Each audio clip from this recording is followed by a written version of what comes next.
It was supposed to be a memory they would cherish forever. A mother, a daughter, a trip to a place many call Paradise Bali. But paradise has its secrets. And on the morning of September 15, 2025, that paradise became a living nightmare. The sun rose over the lush gardens of the Elysian Villa Resort, casting a golden glow. But inside Villa 12, something was terribly wrong. The room, once filled with the laughter of two, now held a chilling silence. One bed was neatly made, the other was empty, and the woman who had slept in it, 58-year-old Carol Ann Miller, was gone, vanished, as if the warm tropical air had simply swallowed her whole. Her daughter, 28-year-old Amelia Miller, made the call. Her voice, trembling, cut through the serene morning calm. She had woken up, she said, expecting to see her mother sipping coffee on their private terrace. Instead, she found only an unnerving stillness. Carol's passport was still there, her wallet untouched, her phone resting on the nightstand as if waiting for a call that would never come. All the essential pieces of a person's life left behind. It didn't make sense. People don't just disappear from a five-star resort leaving everything behind. Not without a trace, not without a reason.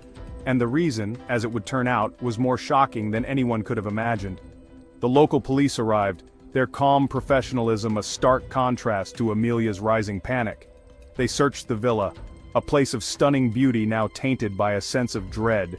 They looked under the bed, in the closets, behind the flowing white curtains that danced in the gentle breeze. Nothing. It was a scene that defied logic. A locked room, an absent mother, and a distraught daughter who claimed she had heard nothing, seen nothing. The questions began to pile up, each one heavier than the last. Where could Carol have gone? Why would she leave without a word? The answers, it seemed, were locked away in the darkness of the previous night. And so began the search. A search that would ripple out from the pristine grounds of the Elysian Villa, across the island of Bali, and eventually, around the world. It was a story that grabbed headlines. A mother-daughter vacation gone horribly wrong. It was a mystery that begged to be solved. The police had their work cut out for them. They had a missing person, a high-end resort that prided itself on security, and a single key witness, the daughter. The daughter who was now alone in paradise, the daughter who said she slept through it all. But in modern investigations, there is often another witness, one that never sleeps, one that sees everything, the unblinking eye of the CCTV camera. The Elysian Villa Resort was the kind of place you see in glossy travel magazines, a postcard come to life. Tucked away in the serene hills of Ubud, it promised seclusion, luxury, and peace. Private villas, each with its own infinity pool, overlooked terraced rice paddies that cascaded down the valley like a green waterfall. The air was thick with the scent of frangipani and clove. The sound of gamelan music drifted softly from the main pavilion, a gentle, hypnotic rhythm. For tourists like Carol and Amelia Miller, it was the perfect escape. A world away from their busy lives back in Chicago, a place to reconnect, to relax, to simply be. They had checked in just 2 days before Carol disappeared. Their villa, number 12, was one of the most secluded. It sat at the edge of the property, bordered by a dense thicket of jungle on one side and a breathtaking view on the other. It offered the ultimate privacy. But privacy, as investigators would soon realize, can be a double-edged sword. It can mean peace and tranquility, or it can mean that no one is around to hear you scream. The resort staff described the Millers as pleasant, happy guests. They had enjoyed a spa treatment, taken a cooking class. They seemed by all accounts to be having the time of their lives. But paradise can be deceiving. Beneath the surface of its stunning beauty, there are shadows. The resort, for all its opulence, was surrounded by a world far removed from the tourist bubble.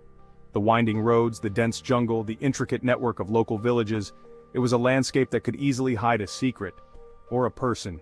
As the search for Carol Miller expanded, the beauty of Bali began to feel less enchanting and more ominous. Every rustle in the trees, every dark path leading away from the manicured resort grounds, became a source of suspicion. The serene escape had become a sprawling, confounding crime scene. For the investigators, the Elysian Villa Resort presented a unique challenge. Its very design, intended to give guests a sense of being alone with nature, now worked against them. There were numerous paths, service entrances, and stretches of wall bordering the untamed jungle. The resort prided itself on impeccable service, with staff moving about discreetly, almost invisibly. But could someone else have moved with that same invisibility? Could someone have slipped into Villa 12, unseen and unheard. The promise of a secure, idyllic sanctuary had been broken, and the question on everyone's mind was how. Carol and Amelia Miller. To their friends and family back home, they were more than just mother and daughter. They were best friends. Carol, a recently retired art history professor, was vibrant and full of life, eager to trade lecture halls for worldly adventures. Amelia, a quiet and thoughtful graphic designer, was her mother's devoted companion. This trip to Bali was Carol's retirement gift to herself, and she had insisted Amelia come along. It was to be 2 weeks of shared experiences, of strengthening a bond that was already, by all appearances, incredibly strong. They were inseparable. Their social media posts from the first few days painted a perfect picture. Selfies with smiling faces framed by exotic flowers, photos of them clinking glasses of fresh juice by the pool, a video of them laughing during their Balinese cooking class, their hands dusted with flour and spices. The captions were filled with love and excitement. "Making memories with my favorite person," Amelia had written under one photo. "Living the dream in paradise with my amazing daughter," Carol had posted on her own page. To anyone watching from afar, they were the very image of familial bliss. There was no hint of tension, no sign of discord. But was that the whole story? As investigators began to dig deeper, they spoke with people who knew the family. Friends described Carol as generous, but also as a woman who could be demanding, who had high expectations for her only child. Amelia, they said, was sweet and accommodating, almost to a fault. She had lived at home until just a few years ago, and her life seemed to revolve almost entirely around her mother's. Some wondered if Amelia ever felt suffocated by the closeness. It was a normal question to ask in any investigation, but here, with a mother missing and a daughter left behind, it took on a more urgent, more sinister weight. The dynamic between a parent and an adult child can be complicated, a tapestry woven with threads of love, obligation, resentment, and dependency. Carol had financed Amelia's apartment, helped with her bills, and was a constant presence in her daily life. Was it support, or was it control? Did Amelia cherish this closeness, or did she secretly yearn for independence? These were the uncomfortable psychological questions that detectives now had to consider. In the bright sunshine of Bali, they were looking for the dark spaces that might exist between a mother and her daughter. They were looking for a crack in the perfect facade. The first 24 hours were critical. The local police, assisted by consular officials, conducted a meticulous search. They used dogs to scour the jungle perimeter. They interviewed every staff member who had been on duty. They questioned taxi drivers, tour guides, anyone who might have seen Carol Miller. The result was always the same: nothing. It was as if she had simply ceased to exist after returning to her villa the previous night. The last confirmed sighting was by a waiter at the resort's restaurant, who saw Carol and Amelia heading back to their room around 9:30 p.m. They were laughing, he said. Everything seemed perfectly normal. Amelia's account was simple, and for a while, believable. She said they returned to the villa, watched a movie, and went to bed in their separate rooms around 11 p.m. She was a heavy sleeper, she explained, her voice choked with emotion. She had taken a sleeping aid, something she often did while traveling to adjust to the time difference. She insisted she heard nothing, no struggle, no voices, no door opening or closing. She just woke up in the morning to find her mother gone. Her story was consistent, her grief appeared genuine. She sat in the villa's living area, wrapped in a blanket, her face a mask of disbelief and sorrow. But as the hours turned into days, small inconsistencies began to surface. Little things that didn't quite add up. The police noted that the villa's main door could be locked from the inside with a deadbolt. It was found bolted that morning. How could someone have entered and left, taking Carol with them, and then bolted the door from the inside? When asked, Amelia suggested maybe her mother had stepped outside for some air and was abducted from the terrace, but the terrace gate was also latched from the inside. The layout of the room, the locks on the doors, all pointed to an impossible scenario. The pressure on Amelia mounted. She was the only one there. The police questioned her again and again. Was there anything she remembered? A sound? A dream? Anything out of the ordinary? Each time her answer was the same: no. But her demeanor began to change. The initial shock and grief seemed to be hardening into a defensive shell. She grew frustrated with the repetitive questions. Investigators couldn't help but wonder, was this the reaction of a traumatized daughter, hounded by police while her mother was missing? Or was it the reaction of someone hiding a terrible secret? The biggest unanswered question remained: What happened inside Villa 12 after the door was locked for the night? In the absence of witnesses and a body, the investigation turned to technology. The Elysian Villa Resort, like most modern hotels, was equipped with an extensive network of CCTV cameras. They monitored the lobby, the restaurants, the main pathways, and the entrances. The police began the painstaking task of reviewing the footage hour by hour from every camera on the property. For 2 days they watched the mundane movements of guests and staff, a silent black-and-white ballet of resort life. They were looking for a ghost, an intruder, anyone who didn't belong, and then they found something. It wasn't an intruder they saw. The crucial footage came from a camera positioned discreetly near a service path, offering a partial obstructed view of the pathway leading to Villa 12. At 2:17 a.m., a figure emerges from the direction of the villa. The figure is struggling, dragging something large and heavy. It's wrapped in what appears to be a white hotel duvet. The person is slender, their face obscured by a wide-brimmed sun hat of all things, and the darkness. The figure moves with a strange, determined urgency, pulling the heavy bundle along the path, away from the main resort buildings and towards a service gate that leads out to a remote access road. The police watch the clip again, and again. The figure's height, their build, their gait. It was all eerily familiar. They cross-referenced the footage with other cameras from earlier in the day. They looked at videos of Carol and Amelia walking to the pool, to the restaurant. They isolated the daughter, Amelia.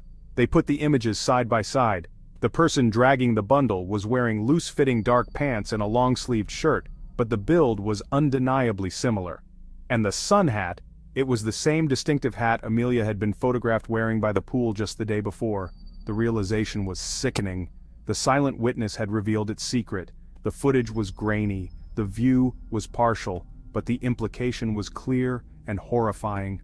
The person who emerged from Villa 12 in the dead of night, dragging a bundle the size of a human body, looked terrifyingly like Amelia Miller.